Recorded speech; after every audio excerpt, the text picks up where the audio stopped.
नमस्कार, स्वागत है आपका इंडिया साइंस चैनल के इस खास कार्यक्रम में जिसका नाम है कोरोना को हराना है। हमारा देश आज आजादी का अमृत महोत्सव मना रहा है और आज कोरोना के खिलाफ लड़ाई में देश जिस तरह मजबूती के साथ तेजी से आगे बढ़ रहा है उसकी एक बड़ी वजह है कि हम इतनी तेजी से और इतने बड़े पैमाने पर अपने देश में कोरोना की वैक्सीन का उत्पादन कर पा रहे हैं और इस काम में national institute of virology Pune की भूमिका काफी अहम है। एनआईवी ने ही भारत बायोटेक के साथ मिलकर स्वदेशी वैक्सीन यानी कोवैक्सीन को तैयार किया है और इसलिए आज अपने इस कार्यक्रम में हम बात करेंगे एनआईवी पुणे की डायरेक्टर प्रोफेसर प्रिया अब्राहम से। Priya ji, India science channel पर आपका बहुत स्वागत है। Thank you. नमस्कार जी, नमस्कार मैम। मैम, आप आमतौर पर जब हम लोग एक वैक्सीन को तैयार करते हैं तो उसमें कितना वक्त लगता है, और अब आपने जो इस तरह से इस वैक्सीन को तैयार किया इस समय में, तो इस वैक्सीन को इतने कम समय में तैयार करना और लोगों तक पहुंचाना आपके लिए कितनी बड़ी चुनौती थी? Sir, whole of last year we as an institution were working on a war footing. हमें पहले आइसोलेशन से हम तुरंत ही ये स्ट्रेन BBIL को दे दिया end of April. After that, BBIL made a whole virion inactivated vaccine month of मई में, और वापस हमें दे दिया चेकिंग के करने के लिए इज इट इनएक्टिवेटेड या नहीं. So we checked it for its complete inactivation, complete characterization किया, और उसके बाद हम ये प्रीक्लिनिकल ट्रायल्स शुरू किए. These were trials done in hamsters and in non-human primates, यानी monkeys हम बोलते हैं non-human primates में. Those are very difficult experiments to do, जो हमारे highest containment facility में किए थे BSL-4 बायोसेफ्टी लेवल 4 में. ये एक्सपेरिमेंट्स वहां किए थे और उसके बाद हम उनको मदद किया ये phase 1, phase 2, phase 3 clinical trials, diagnostic aspects, laboratory support उनको सपोर्ट किए थे BBIL. So apart from vaccine related work, हम डायग्नोस्टिक वर्क कर रहे थे, वैलिडेशन ऑफ न्यू किट्स कर रहे थे, एक indigenous ELISA antibody detection kit बनाया, हम काफी और काम कर रहे थे. लेकिन this was a very difficult year. 2021 was a very tough, difficult but rewarding year. जी मैम, एक सवाल है जिसका जवाब जानने के लिए मेरे ख्याल से देश भर के लोग बहुत बेसब्री से इंतजार कर रहे हैं. वो ये है कि बच्चों के लिए कोवैक्सीन का ट्रायल चल रहा है, ये अभी किस स्टेज में पहुंचा है और हम लोग कब तक बच्चों की वैक्सीन के आने की उम्मीद कर सकते हैं? अभी phase 2, phase 3 clinical trials are going on in children. Age group है 2 years till 18 years. उस एज ग्रुप में ट्रायल्स चल रहा है. It's hopefully going to be available very soon results, और those results will be presented to the regulators उसके बाद. So शायद by September or just after September we may have vaccine for children. And ये Covaxin का और Zydus Cadila का trial भी चल रहा है, चिल्ड्रन के लिए भी उपयोग कर सकते, वो भी अवेलेबल होंगे. जी, और मैम जैसा आपने बताया, इसके अलावा और कौन कौन सी नई वैक्सीन है जो अब आने वाले समय में देश के लोगों के लिए उपलब्ध हो सकती है मैम? ठीक है. So apart from Zydus Cadila, वो एक DNA वैक्सीन है. That would be the first DNA vaccine that will become available for use. उसके अलावा there is Genova, which is an mRNA vaccine. Biological E का एक vaccine आने वाले हैं, Novavax. Serum Institute of India is going to bring out another vaccine called Novavax. And then another interesting vaccine है जो intranasal vaccine BBIL का. So it can be delivered through the nostrils. So ये टीका के जरूरत नहीं. It will just be no jabs. It will just be delivered through the nose. जी ma'am, इस वक्त डेल्टा प्लस वेरिएंट को लेकर के बहुत ज्यादा चर्चा हो रही है, लोग परेशान भी हैं। लोगों का कंसर्न ज्यादातर इस बात को लेकर के है कि क्या जो अभी वैक्सीन इंडिया में अवेलेबल हैं वो इस वेरिएंट पर असर करेंगी? क्या अभी कोई स्टडी इसको लेकर के हुई है या चल रही है? हाँ, तो ये डेल्टा प्लस वैक्सीन पहले मुझे बताना चाहती हूँ कि delta plus variant is actually less likely to spread as compared to the delta variant itself. Delta variant is the main variant which is present in over 130 countries. 130 countries में अभी है ये variant. So it has spread all over the world, and it's the Delta variant which is very transmissible. In India and in National Institute of Virology, we have done studies against this variant. We have looked at the antibodies produced by people who have been vaccinated and checked it against the variant. And ये antibodies का efficacy against this variant has been reduced about 2 to 3 fold. फिर भी ये protective है. This is very important. Vaccines still are protective against the variants. They may show little less efficacy, but they are still protective, and vaccine is very important to prevent serious forms of disease by which the patient could get hospitalized and even may die due to very serious disease. So whatever the variant, vaccine till now is still protective against the variant, including the Delta variant. जी ma'am, मेरे ख्याल से ये बात आपने बहुत अच्छी बताई और लोगों को की जो बहुत सारी डर होगा वो उसको सुन करके हल हो जाएगा कि घबराने की जरूरत नहीं है। वैक्सीन ऐसा नहीं है कि इसके ऊपर असर नहीं करेगी, वैक्सीन इसके ऊपर असर करेगी, ये हम लोगों को एक तरह से कह सकते हैं मैम। Yes, absolutely. हम अभी तक till now Delta variant is the most recent variant. फिर भी वैक्सीन का कुछ डेफिनेट बेनिफिट है ये वैक्सीन लेने से. हम वैक्सीन हेजिटेंसी नहीं दिखाना, हम लेना ही है. ये डेल्टा वेरिएंट होने से भी हम लेना है ये. जी, वैक्सीन जरूर लेना चाहिए। और मैम एक सवाल और है जिसका जवाब मेरे ख्याल से बहुत लोग जानना चाहेंगे, वो ये है कि क्या आने वाले समय में हम लोगों को क्या बूस्टर डोज की जरूरत पड़ सकती है और क्या इसको लेकर भी कोई स्टडी की जा रही है मैम? हाँ, एक्चुअली बूस्टर डोज की studies have been going on overseas. At least 7 different vaccines have been tried out for booster doses. But abhi WHO has actually put a stop to initiating booster doses for vaccination, kyunki there is an alarming vaccine gap across the high-income countries and the low-income countries. Low-income countries may, some countries have even less than 10% of the population vaccinated. So WHO is recommending that we keep this on hold till more countries catch up with vaccination. But future में ये boosters का recommendation जरूर आएंगे. जी ma'am, और इसके अलावा क्या vaccine mix and match को लेकर भी कोई स्टडी हो रही है जिसमें कि 2 अलग अलग तरह की वैक्सीन को मिक्स करके लगाया जाए? क्या इससे कुछ फायदा होता है क्या ma'am? So actually,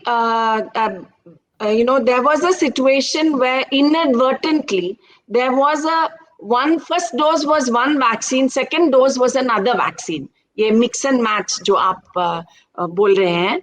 So this happened actually inadvertently, not intentionally.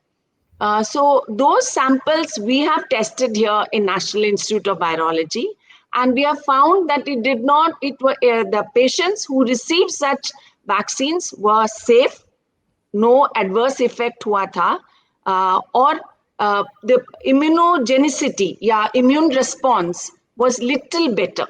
So it is definitely not something that will cause a safety issue to such people. We are testing that phenomenon, and we will be able to give you more details in a few days time. उसका जी studies अभी चल रहा है. जी ma'am, vaccination तो जैसा आपने बताया हम लोग जानते भी है बहुत जरूरी है, लेकिन उसके साथ साथ तेजी से टेस्टिंग करना भी बहुत जरूरी है। लेकिन पिछली बार जब दूसरी लहर के दौरान हम लोगों ने ये देखा था कि कई बार जो आरटीपीसीआर टेस्ट है उसके भी जो रिजल्ट आ रहे थे बहुत ज्यादा सही नहीं आ रहे थे। तो क्या अब ऐसी कोई टेस्टिंग की नई तकनीक विकसित हुई है जो फास्ट रिजल्ट दे, साथ ही साथ भरोसेमंद भी ज्यादा हो? The first thing I need to say is during the second wave, what happened was itne cases the that both the hospitals and the laboratories were overwhelmed. बहुत staff भी infected हुए थे. There were less number of staff, so efficiency of testing was much reduced at that time. Ji There was a shortage of reagents. Some reagents were, not properly stored because of the pressure on the healthcare system because of the large number of cases, and that affected the efficacy of testing. RT-PCR is by itself only about 70% sensitive, but it is still recommended by WHO as the recommended way of testing. But future में हम शायद we will be seeing cases tests that are more easy to do, quick to do, and what we call point of care tests, जो bedside के आसपास हम test कर सकते, ward में, हॉस्पिटल के ये हॉस्पिटल वार्ड में ही हम टेस्ट कर सकते हैं, लैब को नहीं भेजना पड़ेगा, हम वहां ही कर सकते हैं. फ्यूचर में ऐसे वाले टेस्ट आएंगे. जी मैम, एक आरटी लैम्प टेक्नोलॉजी भी डेवलप की गई है आईसीएमआर की तरफ से, उसके बारे में अगर आप कुछ थोड़ा सा बताना चाहें ma'am. Yes, actually, the RT-LAMP assay, which ICMR produced also, is a cost-effective assay, and it does not require expensive equipment. It can be done even in small district and primary health centers, and expensive equipment या training की जरूरत नहीं. So that will be one of the tests that we can use in the future, which will be definitely used even in places where there is not much technology. So those kind of tests will become more popular in the future because we should do good testing. Should we have another wave, quick and fast testing. जी, और ma'am कुछ self testing kits भी अब market में आ गई हैं, तो आपको लगता है कि उससे जो टेस्टिंग की स्पीड है और बढ़ सकती है? Self-testing kits are antigen detection kits, so their sensitivity is inferior to RT-PCR. Ji But if the patient is very symptomatic, symptoms zyada hai, in such people the sensitivity is likely to be more. But in asymptomatic people, जिनके लिए symptoms कुछ नहीं है, in them the antigen detection kit will show reduced sensitivity. But in very sick, symptomatic people, it's a test that can be used even in home-based tests can be used. These are antigen detection kits. जी ma'am, corona virus के साथ साथ इस वक्त Zika virus और bird flu का भी खतरा फैल रहा है। क्या अगर किसी को इससे संक्रमण हो जाता है तो उसके बाद उसके लिए कोरोना वायरस से संक्रमण होने का खतरा भी बढ़ सकता है क्या ma'am? Actually, the bird flu and Zika virus are very unrelated to coronavirus, but there is one commonality between bird flu, influenza virus, जो हम H1N1 बोलते हैं, swine flu, हम swine flu H1N1 टेस्ट जो पहला पैंडेमिक में थे, ये this virus, bird flu and the present coronavirus, their spread is prevented by good use of mask, by physical distancing, by good hand washing techniques, and also cough etiquette. जो हम coughing में we have to actually cough like that into our elbow. So these are all viruses that are spread through the respiratory route. इसीलिए they are interconnected. So if we follow good COVID appropriate behavior, the spread of these other respiratory viruses such as H1N1, bird flu बहुत rare है, but उनका spread बहुत कम हो जाएगा. But Zika virus is slightly different. It is mainly spread through the bite of the mosquito. So that is not connected at all to the spread of coronavirus. जी ma'am, क्या ये जो जैसे आपने बताया जीका वायरस है, उसके अलावा और भी मानसून के दौरान मच्छरों से होने वाली बहुत सी बीमारियों का खतरा बढ़ जाता है. क्या इस अगर किसी को मानसून के दौरान कोई बीमारी हो गई है, क्या वो कोरोना वायरस के लिए ज्यादा वल्नरेबल है, उसके लिए खतरा ज्यादा है कोरोना वायरस का, या फिर उनको कुछ ज्यादा सावधानी बरतनी चाहिए खासकर मानसून के मौसम में? So in this monsoon time, yes, viruses that are spread through mosquito bites are going to increase. So dengue virus infection, chikungunya infection, Zika virus, जो अभी we have seen in Kerala and the first case from Maharashtra, they are all spread through the bite of the mosquito. So when people are staying indoors due to lockdown or due to restrictions posed in their locality, they are all indoors. If they have any water collection in their balconies, घर पे और नजदीक में कुछ water collections, flower pots or water containers में है, तो the mosquitoes can breed, and because all the family members are in the house, one infected mosquito can bite everybody and the whole family can become sick due to mosquito related illnesses such as what I just now told, dengue, chikungunya and now Zika. But of course, if you get this infection, then you are not going to be in the prime of health, and over and above that, if you get corona infection, that is a bad thing. But the route of transmission of this and corona are completely different. But because people are all staying indoors, crowded, close to each other, even mosquito-borne infection can spread easily among the family members if we have breeding areas close to our house. So it is important, no water collection should be there near your house, otherwise mosquitoes will breed. जी ma'am, अगर इस वक्त हम लोग देखें तो जो corona के मामले हैं वो कई स्टेट्स में काफी कम हो गए हैं, हालांकि कुछ स्टेट्स में बढ़ भी रहे हैं, लेकिन जहां जहां कम हुए हैं वहां पर इसी वजह से लोगों की भीड़ भाड़ की तस्वीरें भी दिखाई पड़ रही हैं. तो ये जो लापरवाही है, और खासकर तब जब अब त्योहारों का मौसम आने वाला है, तो मैम ये जो लापरवाही है, क्या ये खतरनाक हो सकती है? Definitely this will be a problem and we will be inviting the next wave. In fact, Dr. Tedros Adhanom Ghebreyesus, who is the Director General of the World Health Organization, I am just quoting him.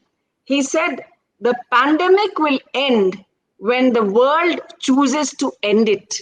It is in our hands. उनका ये coat है, the pandemic will end when the world chooses to end it. It is हमारे हाथ में है. That means we have to be careful. We should now, अभी festivals के time आ रहे हैं, त्योहार के time है. We should not indulge in crowding, overcrowding in the shopping areas, overcrowding in places of worship. That is how the virus will spread. And then we will be giving a chance for maybe even another wave to come in our country. जी ma'am, इसी पर मैं एक सवाल आपसे और जानना चाह रहा था कि क्या जैसे इस वक्त केसेस कम हो रहे हैं, क्या ऐसा हो सकता है कि अब कोई और वेव ना आए, या फिर मतलब वेव्स आती रहेंगी, मतलब ऐसा तय है मैम क्या? So this virus will, in terms of new variants coming, variants will keep on coming. But the biggest protection against any variant is there are two weapons we have. One is the mask. जी. If we wear the mask very strictly, even if Z variant comes, we will be protected because no variant can cross the mask if we wear it properly. The other weapon we have against future waves can be actively encouraging everybody to get vaccinated. So, mask and vaccine are our two weapons from any future waves coming. Even if the wave comes, it will not be a big wave. जी ma'am, मेरे ख्याल से ये बहुत जरूरी है सबके लिए. मैम बहुत बहुत धन्यवाद हमारे साथ बात करने के लिए और इतनी यूजफुल इंफॉर्मेशन हमारे साथ साझा करने के लिए. तो कोरोना को हराना है कि आज के एपिसोड में इतना ही. अगले हफ्ते हम फिर हाजिर होंगे. तब तक आप कोविड अनुरूप व्यवहार का पालन करते रहिए, वैक्सीन जरूर लगवाइए और विज्ञान से जुड़े रोचक कार्यक्रमों और विश्वसनीय जानकारियों के लिए देखते रहिए इंडिया साइंस चैनल. नमस्कार. Namaskar.